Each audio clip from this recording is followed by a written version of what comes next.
Muy buenas tardes y gracias por acompañarnos a la charla de salud de St. Luke's Health System.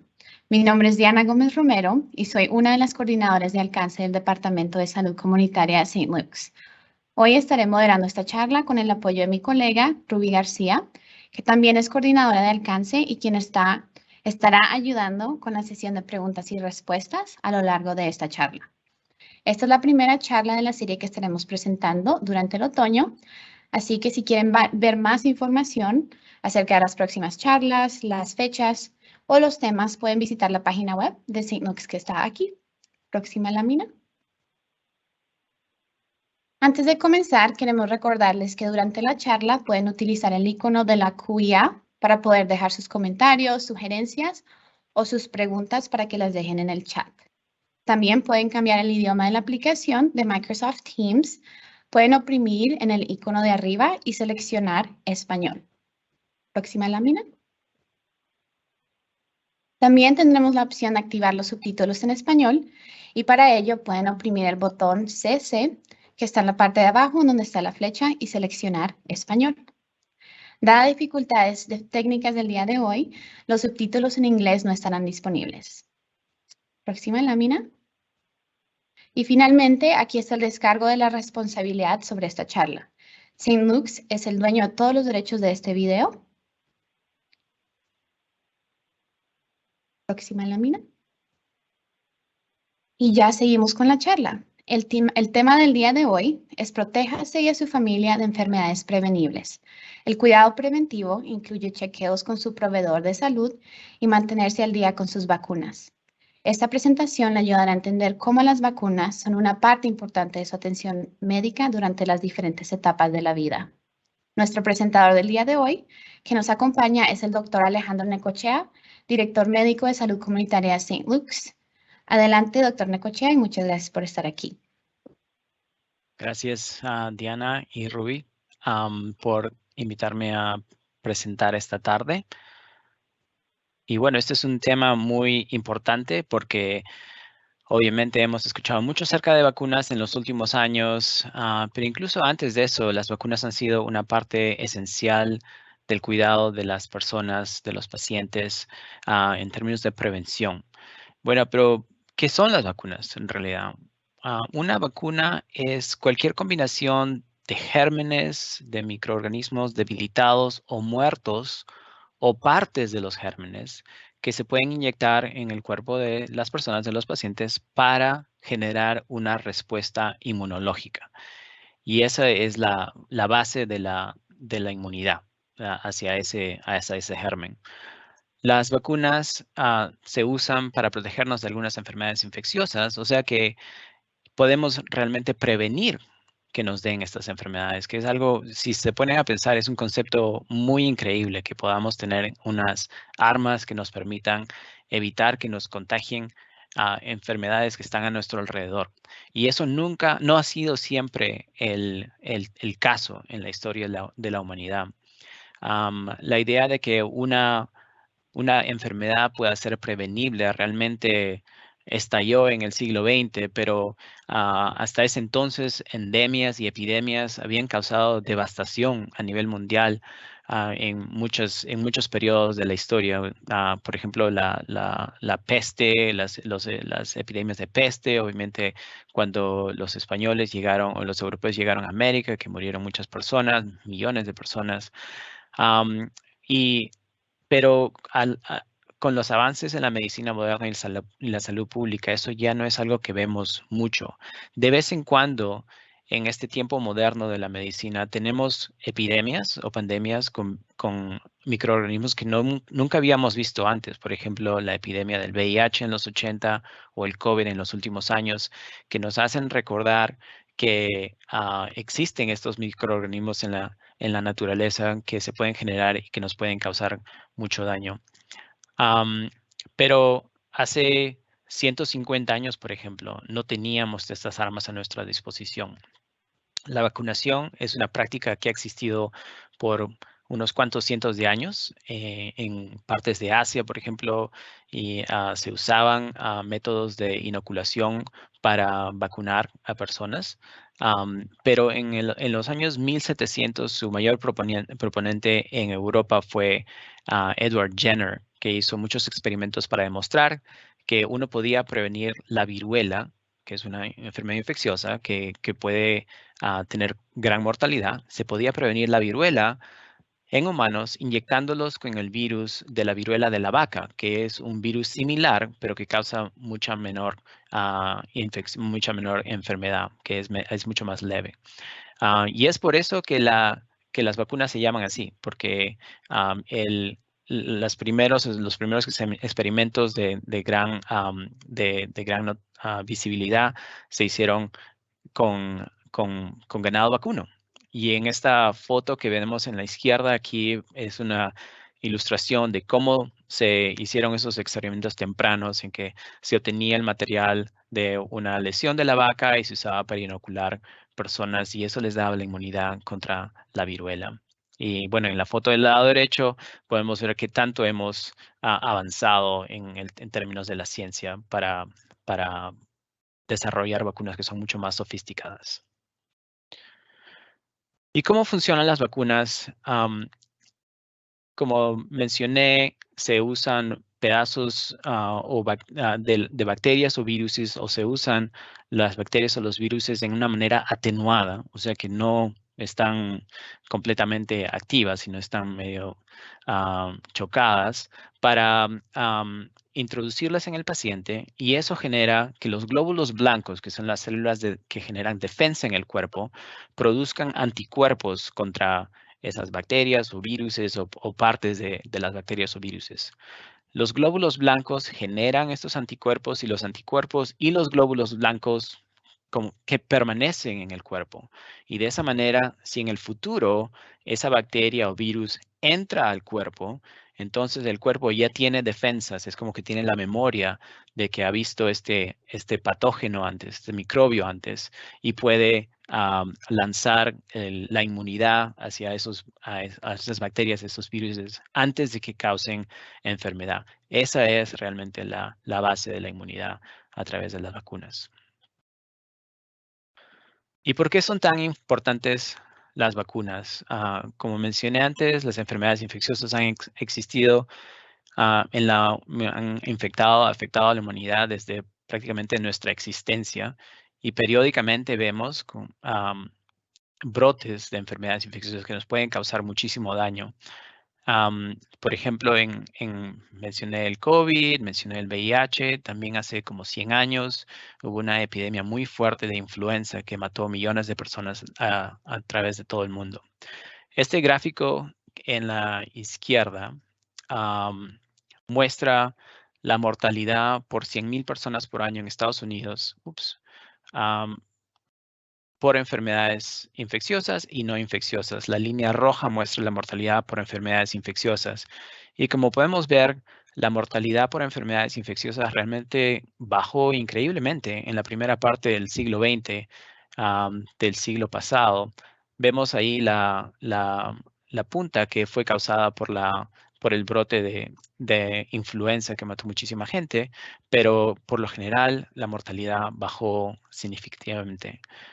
Hubieron muchos avances de medicina y salud pública que hicieron esto posible. Por ejemplo, en la parte inicial del siglo XX, hubieron muchos avances en sanidad, hubieron muchos avances en la calidad de vida de las personas, menos hacinamiento, mejor nutrición, y eso ayudó a que baje la mortalidad por enfermedades infecciosas. También a finales de los años 1930, comienzos de 1940, se desarrollaron los antibióticos y eso antes de eso no teníamos antibióticos realmente. Y eso nos ayudó bastante a mejorar el tratamiento contra enfermedades infecciosas. Pero las vacunas también nos ayudaron muchísimo. Y desde que se desarrollaron las vacunas, en gran escala en el siglo XX. La mortalidad por enfermedades, por ejemplo, la difteria o la pertusis o polio, prácticamente desapareció en Estados Unidos cuando se introdujeron esas vacunas en el siglo XX. Este gráfico también muestra el impacto que siguen teniendo las vacunas este siglo. Lo que muestra este gráfico es el número estimado de muertes evitadas por vacunas en lo que va del siglo XXI y con proyecciones hasta el año 2030. Y como pueden ver, el número de personas que se estima, de muertes que se estima se pueden evitar con las vacunas que tenemos a nuestra disposición ahora, está en los millones, millones de personas que pueden sobrevivir, que pueden vivir gracias a que tenemos las vacunas presentes. En este gráfico, la mayor contribución realmente viene por la vacuna del sarampión, seguida por hepatitis B, fiebre amarilla, hemófilos, influenza, estreptococo, etc. O sea que hay muchas vacunas que nos ayudan, incluso ahora, a prevenir estas muertes. Y si no tuviéramos las vacunas a nuestra disposición o si menos personas se vacunasen, obviamente podríamos tener más daño en nuestras comunidades. Bueno, hablemos un poco acerca de algunas 3 enfermedades que son prevenidas por las vacunas. Voy a hablar acerca de la viruela, la polio y la influenza. La viruela, y en esta foto tenemos un niño con viruela. Esta foto creo que es de India. La viruela puede tener una mortalidad, dependiendo de qué tipo de virus con el que uno se infecta, podría ser una mortalidad entre 30 y 50%, o sea, una letalidad muy grande. Y como mencioné antes, también contribuyó a la caída del Imperio Azteca y también de mucha mortalidad en toda Europa, en toda América cuando los europeos llegaron al continente. Periódicamente en la historia de Europa, Asia, ocurrían brotes de viruela y también mucha gente moría.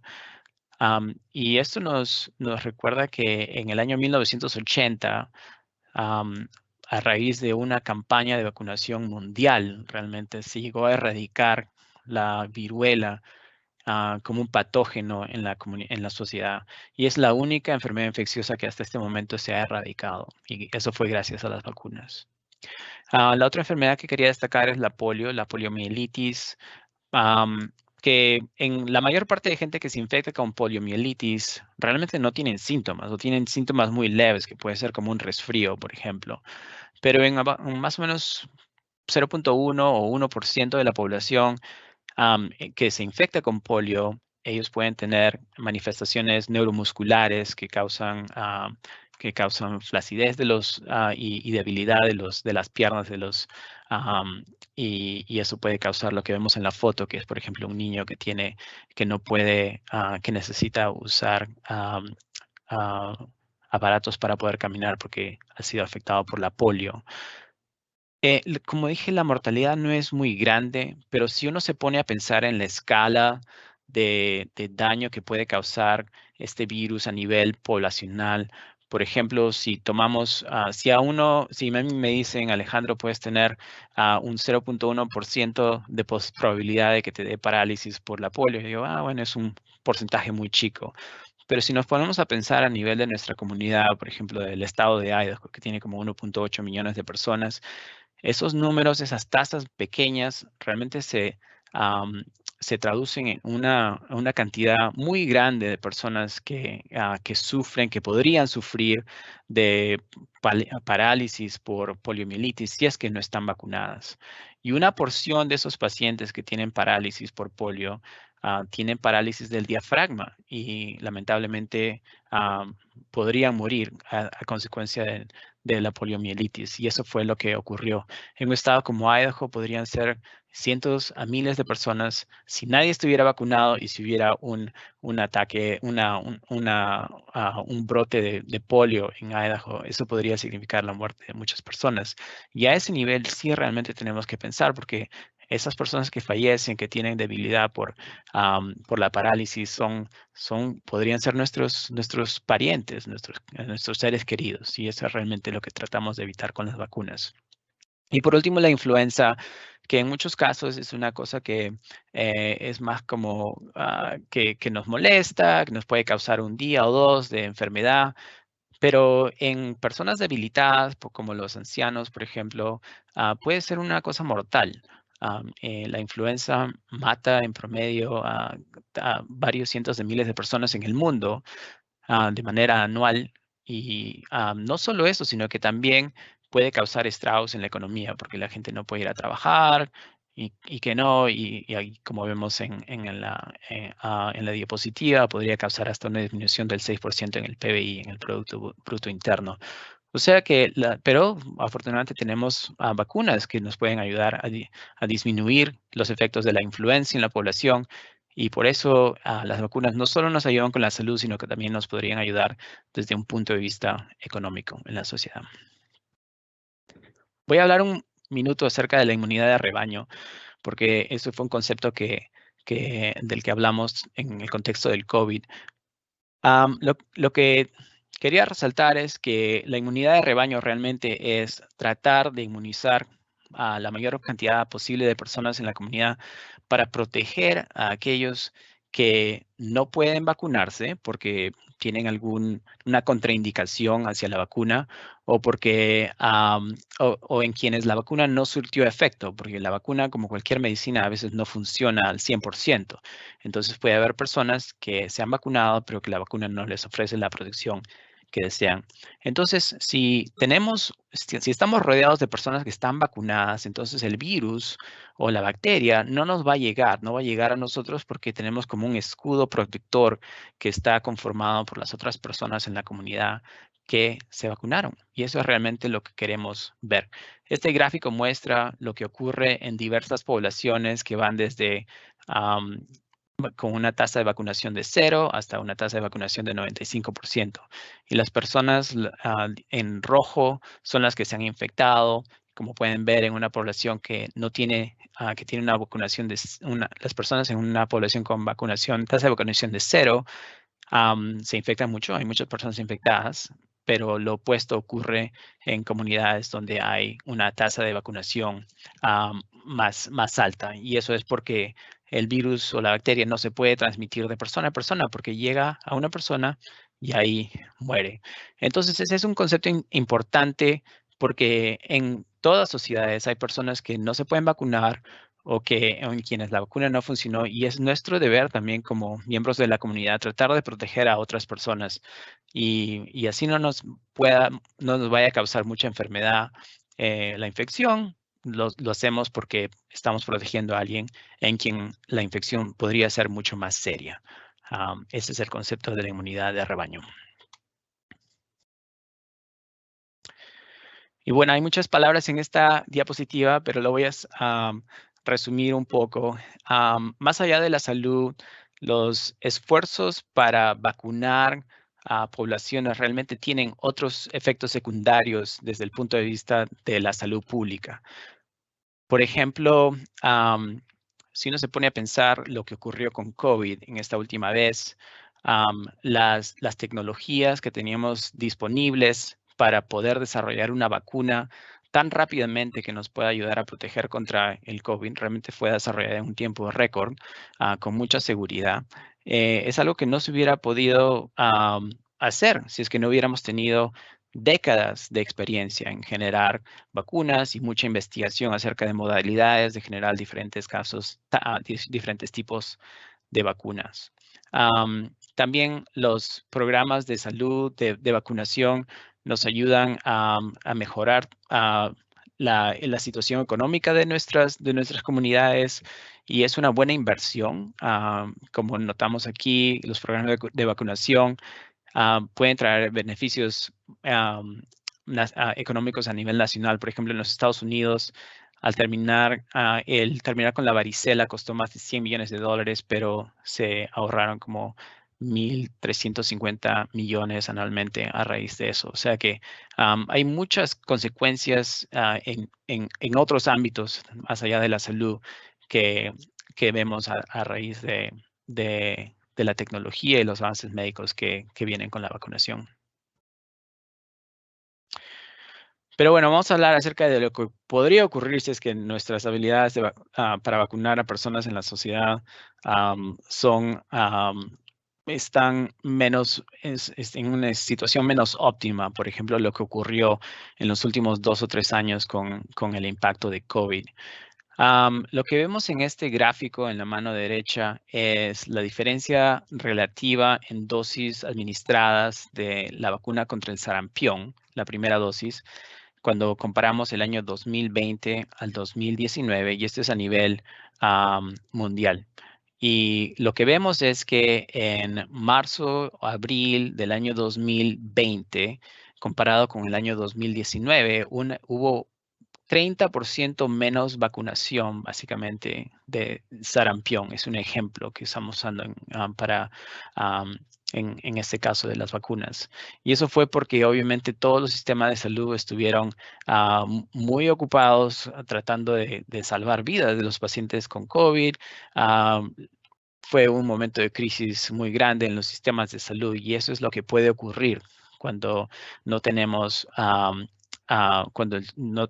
la capacidad de vacunar a tantas personas por otras cosas que están ocurriendo. Entonces, lo que vimos es que a nivel global se estima que más o menos 20 millones de niños menores de 1 año no recibieron las vacunas básicas.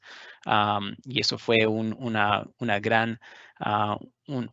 tasa muy alta comparada con la última vez que estuvo en ese nivel, que fue en el 2009. Eso también tiene otras consecuencias, por ejemplo, niñas que no fueron protegidas contra el virus de papiloma humano, y en 33 países se reportaron más de 1,900 casos de parálisis de polio. Estoy viendo un par de preguntas acá en el chat. En la vida actual podemos acceder simultáneamente a la vacuna de flu y el último refuerzo de COVID. Sí, ok. Muy bien, gracias por las preguntas. Las voy a contestar en un rato. A nivel de Estados Unidos también hemos visto que se detectó un caso de polio paralítico hace unas semanas en Nueva York, en una comunidad donde la tasa de vacunación de polio es muy baja. Y eso es una cosa alarmante porque hacía al menos 10 años creo que no se detectaba un caso de polio paralítico en Estados Unidos, que es algo que obviamente nos tienen muy alarmados. También estamos viendo que la tasa de cáncer cervical avanzado está incrementando en algunas partes de Estados Unidos. El cáncer cervical es un cáncer, pero es un cáncer que se podría prevenir potencialmente con la vacuna contra el virus del papiloma humano. Eso también es una cosa que estamos viendo ahora. Y bueno, en general vimos en el año 2020-2021 una baja en las tasas de vacunación en varios tipos de vacunas, en varios tipos de comunidades y en todo tipo de edades. Y a pesar de que se recuperó un poco a finales del 2021 y el 2022, las tasas de vacunación no se han recuperado al nivel que querríamos, siendo que ya perdimos muchas oportunidades de vacunar a muchas personas en la comunidad en los últimos 2 años. Y en Idaho también hemos visto que vacunas como la difteria, el tétano y la tosferina también tuvieron una baja en el año 2020 comparado con el 2019. Estos mapas muestran la tasa de vacunación contra el virus papiloma humano en Idaho en el año 2021 para ilustrar también que las tasas de vacunación no son tampoco lo mismo en toda la geografía de nuestro sistema de salud, nuestro estado. Como vemos aquí, diferentes condados tienen tasas de vacunación a diferentes niveles y a veces son unas discrepancias chocantes realmente. Por ejemplo, tenemos el condado de Valley aquí con una tasa de vacunación muy alta, de 60-70% entre niños de 3 y 17 años, comparado con el condado de Idaho, que está creo que en el 10-20%. Y si recuerdan, el virus de papiloma humano es un virus que puede ayudar a prevenir un cáncer. Y tenemos que analizar cuáles son las barreras, cuáles son los problemas que tenemos en esos condados con bajas bajas tasas de vacunación para ver cómo podemos contribuir a elevar esa tasa de vacunación. Y también vemos la diferencia entre niños y niñas, a pesar de que las recomendaciones son que los niños y niñas se vacunen realmente a la misma cantidad, de la misma manera. En Idaho también, esta es información del año 2021, vemos la discrepancia en diferentes condados en el porcentaje de niños nacidos vivos que recibieron la vacuna contra la hepatitis B. La vacuna de la hepatitis B se tiene que dar en los primeros días de nacidos. Y en este caso también vemos diferencias en las tasas de vacunación que son realmente alarmantes. Estos condados que están de color un poco más claro, acá al norte, Payette County, Oneida, Teton County, condado Teton, vemos tasas de vacunación muy, muy bajas y eso es alarmante porque esos niños puede ser que los vacunen más tarde, pero lo que ocurre también normalmente es que si no se vacunan en el calendario que se debe vacunar a los niños, están a mayor riesgo de no vacunarse apropiadamente en el futuro. También tenemos que ver cuáles son las condiciones que generan estas discrepancias para poder ayudar a los pacientes en esas zonas. Y una cosa más que hay que recordar que las vacunas también juegan un rol en otras partes de la vida y también son necesarias y requeridas en otras partes de nuestra vida cotidiana. Por ejemplo, en el colegio, para iniciar a un niño en el colegio, para matricularlo, se requieren vacunas, a no ser que uno tenga una nota de un médico que indique que no se puede vacunar al niño o alguna nota que indique una excepción por religión. También en algunos trabajos uno tiene que tener algunas vacunas. Por ejemplo, en el sector salud donde trabajamos nosotros, tenemos que estar vacunados contra COVID, contra la influenza y otros patógenos. Y también a veces en viajes, para viajar a ciertas partes del mundo, uno tiene que tener ciertas vacunaciones de acuerdo a dónde esté yendo. Bueno, ahora vamos a hablar un poco acerca de las vacunas para los niños y adolescentes y también para los adultos. Y la idea no es memorizar esto, es solamente para dar una idea acerca de cuáles son las vacunas que se recomiendan para niños en ciertas edades, para adolescentes y para adultos. Y si alguien que está escuchando esto tiene niños, debe estar familiarizado con esto.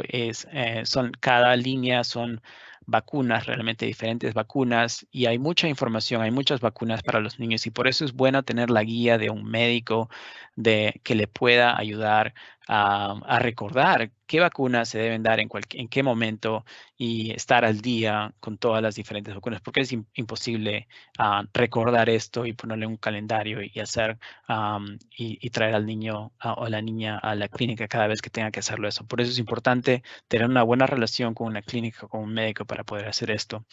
Tenemos la leyenda que indica cuáles son las vacunas que se dan a diferentes edades. Tenemos la hepatitis B, de la que ya hablamos hace un momento, el rotavirus, la difteria, tétano y pertusis, la tosferina, el hemófilus, la neumonía, la vacuna contra el polio, la influenza, la influenza es una vacuna anual, y también la vacuna contra la rubiola, sarampión y paperas, la varicela y la hepatitis A. También la vacuna contra el COVID se recomienda ahora para niños empezando a la edad de 6 meses. Algunas de estas enfermedades pueden ser que uno no esté muy familiarizado con ellas, porque realmente en muchos casos ya casi ni las vemos mucho, porque hay gente que está vacunada. Por ejemplo, el rotavirus causa náuseas, diarreas y puede causar estragos si es que los niños no reciben cuidado apropiado. La hepatitis B puede llevar a una enfermedad crónica del hígado y otros problemas a largo plazo.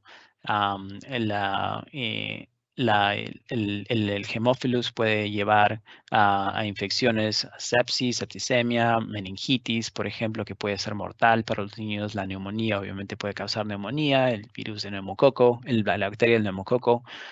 La polio, ya hablamos de la polio, que en muchos casos no es muy mortal. A veces personas no tienen ni síntomas, pero como hablamos a nivel poblacional puede causar estragos muy, muy grandes. Igual la influenza. Las paperas, sé que, bueno, yo crecí en Perú y tuve paperas de niño, se nos hinchan las glándulas salivales, pero en casos más serios de paperas puede haber otras complicaciones. Existe casos de meningitis, encefalitis por paperas, y también puede afectar a los testículos o los ovarios en los niños. La rubiola, que también es parte de esta vacuna, puede causar enfermedades virales o síndromes virales, fiebres, etcétera, pero en mujeres embarazadas puede causar otros problemas, incluso pérdida del bebé. Y el sarampión, que tendemos a pensar que es una enfermedad benigna, que realmente es ronchitas en la piel, pero igual que la polio, en algunos niños puede causar problemas mucho más serios como encefalitis y causar muerte, igual que la varicela. La hepatitis A, igual que la hepatitis B, afecta al hígado, diarreas, náuseas y puede causar otros problemas si es que no se trata rápidamente. Pusimos este código QR para que si alguien quiere ir a la página web donde está la lista de vacunas para los niños bajo 6 años, puede verlo. Toda esta información viene de la CDC. Las vacunas para los niños adolescentes hasta los 18 años está aquí. Básicamente son muchas de las vacunas anteriores. Las vacunas que son nuevas en esta diapositiva incluye el virus, la vacuna contra el virus papiloma humano, del cual hablamos, que puede ayudar a prevenir cáncer cervical en el futuro. Esta vacuna es para niños y niñas, así que hay que vacunar a los dos, a ambos, a niños y niñas. La vacuna contra el meningococo, que se recomienda también en niños y niñas, y la vacuna contra el dengue, que realmente es solamente para personas que viven en zonas endémicas de esta enfermedad, que es transmitida por un mosquito. Y otra vez, el código QR. Y estas son las vacunas para los adultos. Lamentablemente, esta diapositiva está en inglés, pero básicamente son dosis de refuerzo para muchas de las condiciones de las que hablamos antes, como la influenza, el tétanos, la pertusis y el sarampión, las paperas. La única que vemos aquí que es nueva es la vacuna para el zóster, para el virus zóster, que puede causar ronchas en la piel, fiebre, mucho dolor, dolor de los nervios, y en casos muy raros podría causar enfermedades del sistema nervioso central. Pero prácticamente lo que vemos en muchos casos en los adultos y también en los adolescentes es dosis de refuerzo para muchos de estos patógenos. Y una pregunta que uno puede tener es ¿por qué necesitamos tantas dosis de refuerzo? Y es que la inmunidad contra alguno de estos microorganismos también a nivel que pasa el tiempo puede disminuir. Por eso, por ejemplo, la vacuna contra el tétano se recomienda que uno se dé esa vacuna, que tenga esa vacuna cada 10 años para estar al día, para que si uno, por ejemplo, pisa un clavo oxidado, no esté expuesto al riesgo de desarrollar tétano. Porque la inmunidad también, dependiendo del microorganismo, la inmunidad puede disminuir con el tiempo. Algunos otros patógenos, por ejemplo, el de la influenza, que se recomienda de manera anual, se hace de manera anual porque el virus mismo cambia cada año. Es más, cambia más frecuentemente que cada año. Y por eso la vacuna también cambia. La vacuna que se da contra la influenza es diferente cada año. Y como hemos visto también en COVID, la vacuna que se está dando ahora contra la variante Omicron también es una vacuna que se da se recomienda, un refuerzo que se recomienda periódicamente o ahora, porque el virus mismo ha cambiado y es posible que en el futuro también haya diferentes vacunas COVID para el COVID a medida que vaya cambiando el patógeno mismo. Esta gráfica también está en inglés, pero básicamente da recomendaciones para vacunas en pacientes con ciertas condiciones médicas, por ejemplo, enfermedad del hígado o diabetes o enfermedad del riñón, pero también si están embarazadas, si las mujeres están embarazadas. Hay algunos viruses que incluyen microorganismos que no están completamente muertos, sino solamente atenuados. Y en algunos casos se recomienda no dar eso en mujeres que están embarazadas o en personas que tienen el sistema inmunológico comprometido. Y eso es lo que pueden ver aquí. Estos rectángulos rojos básicamente son lo que nos recomienda. Pero lo que yo les recomendaría es que cada persona tenga una comunicación muy cercana con su médico para poder tener una discusión acerca de qué tipo de vacunas realmente son las que se requieren de acuerdo a las condiciones que cada paciente tenga. Y ahí tienen el código QR para para llegar a la misma área.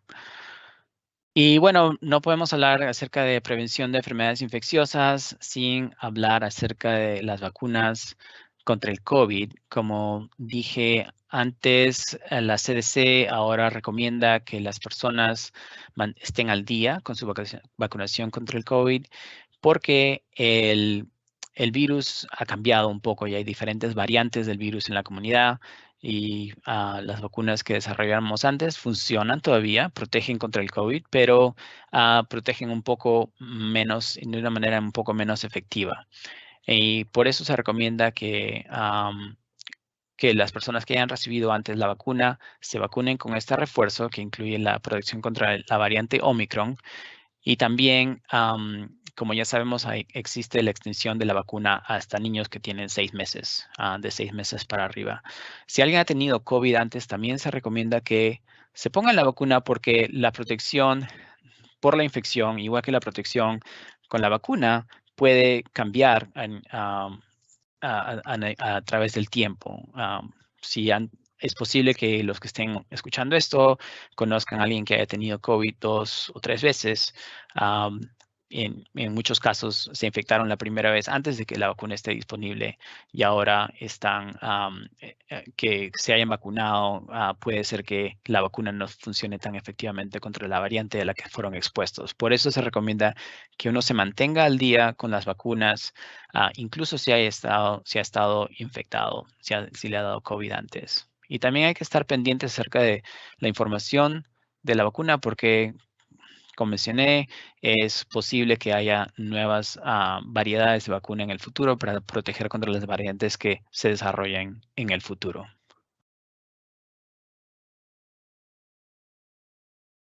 Ok, como sabemos, es difícil, como vimos hace unas cuantas diapositivas, cuando estuvimos en medio de la pandemia con COVID.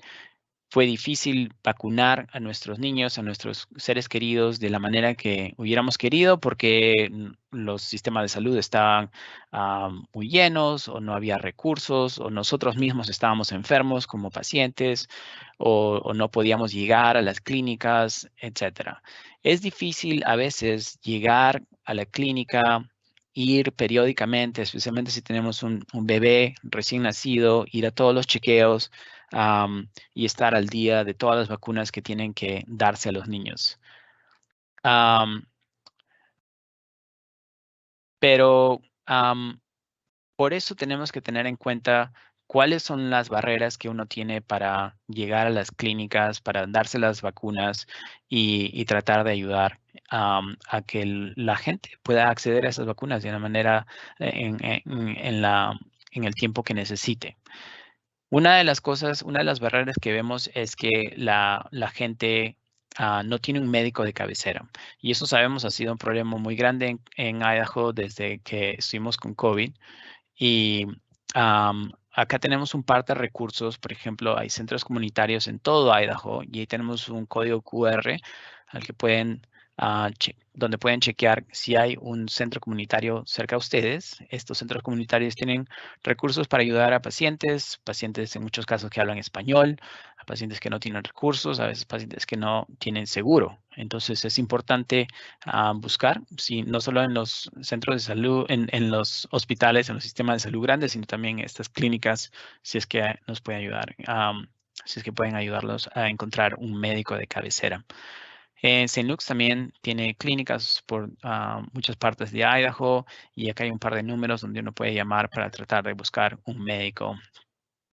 Los departamentos de salud también pueden ser una fuente confiable de información acerca de las vacunas y también en muchos casos un centro donde uno puede recibir las vacunas. Y acá tenemos un código QR también para que puedan ver cuál es el centro de salud más cercano a ustedes. Y ahí uno no necesariamente necesita tener un médico de cabecera, pero puede ser un recurso para ayudar a las personas que necesiten vacunarse, que no se han podido vacunar.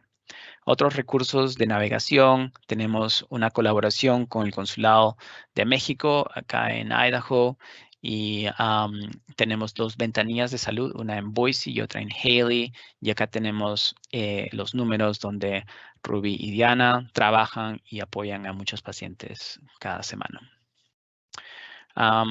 Si uno tiene preguntas acerca de COVID en sí, pueden ir a vacunas.gov, que es una fuente confiable de información acerca de cómo obtener y dónde obtener vacunas. El costo, las vacunas típicamente son cubiertas por todos los seguros, incluyendo Medicaid. Como mencioné acerca de los centros comunitarios, hay recursos en muchas áreas para recibir estas vacunas, incluso si uno no tiene seguro de salud. Y bueno, transporte también es una barrera muy importante, especialmente en nuestro estado de Idaho, donde tenemos muchas zonas rurales. No sé si esto realmente es un problema muy grande, pero al menos para personas que necesiten una vacuna contra el COVID, Uber y Lyft son 2 compañías que ofrecen transporte con una app en el teléfono. Ofrecen transporte a personas que quieran ir a recibir la vacuna del COVID. Bueno, esa fue un gran tour rápido acerca de todo lo que son vacunas. Ojalá que los códigos QR que pusimos en la presentación puedan ayudarlos como un recurso para ayudar a sus propios seres queridos, a sus parientes que que probablemente se han quedado un poco atrás en términos de sus vacunas, o si quieren aprender más acerca de qué vacunas ustedes mismos necesitan. Y bueno, voy a ir a la sección de preguntas. Creo que voy a ir aquí para que haya más luz. A ver. Creo que hay algunas preguntas aquí. No las veo por algún motivo. Ok. En la vida actual, ¿podemos acceder simultáneamente a la vacuna del flu y al último refuerzo del COVID? Sí, las hemos visto durante todo el periodo de tiempo que hemos tenido las vacunas para el COVID. Lo que recomendamos es que si uno se va a vacunar contra el COVID y la vacuna de la influenza está disponible, que también se vacune. No hay contraindicaciones para vacunarse contra las 2. Las vacunas nos protegen de enfermedades para las cuales son hechas, la inmunidad es temporal y por ello de la importancia de acceder a vacunas con frecuencia. Sí, las vacunas están diseñadas para darnos inmunidad contra los patógenos en el estado en que podríamos estar expuestos a ese patógeno. Por ejemplo, con tétano, por ejemplo, el microorganismo no cambia mucho, pero a medida que pasa el tiempo en nuestra nuestra inmunidad puede bajar y por eso es que recomendamos que uno se vacune más frecuentemente, cada 10 años, por ejemplo, para tener la inmunidad al día, pero el patógeno en sí no cambia mucho. Pero en otros patógenos como el COVID que estamos viendo ahora o la influenza, el patógeno puede cambiar y por eso se recomienda también por eso la inmunidad es temporal, porque el patógeno en sí cambia cada año o más frecuentemente y por eso es necesario que uno se vacune más frecuentemente contra ciertos patógenos, pero no todos. Por eso es importante tener la guía de su médico y usar los recursos como las tablas que les mostramos ahora. ¿Cuál es la razón para que después de 10, 15, 20 años de neutralizar el virus, vuelva a aparecer? Los virus nunca mueren. No sé si esto se refiere a algunos virus, por ejemplo, el zóster. Con el virus de la varicela, el virus se queda dentro de uno. Y por eso, a medida que uno va se vuelve un poco más anciano y la inmunidad y, bueno, todo el cuerpo empieza a debilitarse un poco, el virus puede volver a salir y nos causa enfermedad. Ese es el caso de este virus y por eso si uno ha tenido varicela de niño, por ejemplo, tendría que tener la vacuna contra la varicela zóster cuando ya está un poco más anciano para incrementar la inmunidad contra este virus a medida que uno se vuelve un poco más anciano y un poco más débil. La viruela del mono está relacionada a la viruela que mencionó en esta presentación. La viruela del mono es similar en términos del tipo de virus que es, pero igual que la viruela de la vaca que mencioné, por ejemplo, está relacionado al virus, pero no es lo mismo, definitivamente. La viruela del mono no causa el nivel de enfermedad, de mortalidad que vemos en la viruela. Obviamente, igual que la viruela de la vaca tampoco causaba mucha enfermedad, pero es una enfermedad transmisible, es una enfermedad para la cual tenemos vacunas. La viruela del mono es una enfermedad que se puede prevenir. Hay personas que están en mayor riesgo, pero por eso está relacionado al virus, pero definitivamente no es similar. En el pasado me he vacunado y siento que después de vacunarme me enfermé. ¿Es posible que la vacuna causó que yo me enfermara? Es una buena pregunta porque las vacunas, como cualquier medicina, puede tener efectos secundarios. Las vacunas normalmente no tienen efectos secundarios o si los tienen son efectos muy leves, dolor en el brazo, un poco de cansancio, un poco de dolor, de una pequeña fiebre, por ejemplo, en niños, eso se puede ver. Los niños no pueden dormir, están un poco fastidiados y se les puede tratar con un poco de Tylenol si es que se desea, pero normalmente eso pasa en un día o dos. Obviamente hay casos muy, muy raros en que vacunas pueden tener efectos secundarios que son mucho más serios, pero en los casos de las vacunas que tenemos a nuestra disposición han sido estudiadas en demasía y los beneficios de tener la vacuna a nuestra disposición y de tomar las vacunas realmente es mucho mayor que el posible caso de una reacción severa al virus o a la vacuna, digo. Por eso es posible que uno tenga alguna reacción a la vacuna, es raro y es leve, y las reacciones muy serias son extremadamente raras. Bueno, sí, a ver, hay otra pregunta anónima. ¿Puedo vacunar a mi bebé recién nacido del COVID y esas vacunas tendrían efectos secundarios como las tuvieron las vacunas de los adultos? A los recién nacidos no se recomienda. La recomendación es niños de 6 meses para arriba y los efectos secundarios en niños también son leves. Yo vacuné a mis 2 hijas contra el COVID y realmente los efectos secundarios fueron los típicos: dolor en el brazo, en el sitio de la inyección. Creo que ninguna de los dos tuvo fiebre o cansancio. En algunas personas adultas tienen efectos secundarios un poquito más pronunciados, en que algunas personas estaban muy cansadas o con mucho dolor el día siguiente, y a veces duraba un par de días, pero igual el dolor o el malestar que se siente con la vacuna contra el COVID en los adultos que tuvieron esto realmente es menor que lo que podría ocurrir si es que les diera COVID. Tuvimos muchos pacientes en el hospital durante la época pico de COVID, y como se puede imaginar, cuando la vacuna ya estaba disponible, la mayor parte de pacientes que teníamos en el hospital, enfermos o en cuidados intensivos o que fallecían de COVID, eran aquellos que no se habían vacunado, y por eso era empíricamente obvio para nosotros que la vacuna funcionaba, porque veíamos eso en nuestra práctica día a día. Ok, esa fue la última pregunta que tenemos en el Q&A, creo. Y bueno, gracias. Oh, wait, hay una más. Muchas gracias por su presentación, doctor Necochea. Les queremos recordar que la lista de recursos se puede encontrar en la descripción de este video en caso de que quieran obtener más información sobre cómo y en dónde pueden recibir una de sus vacunas. También les pedimos que compartan esta grabación de la charla con sus familiares y amigos para que así todos puedan tener acceso a esta información.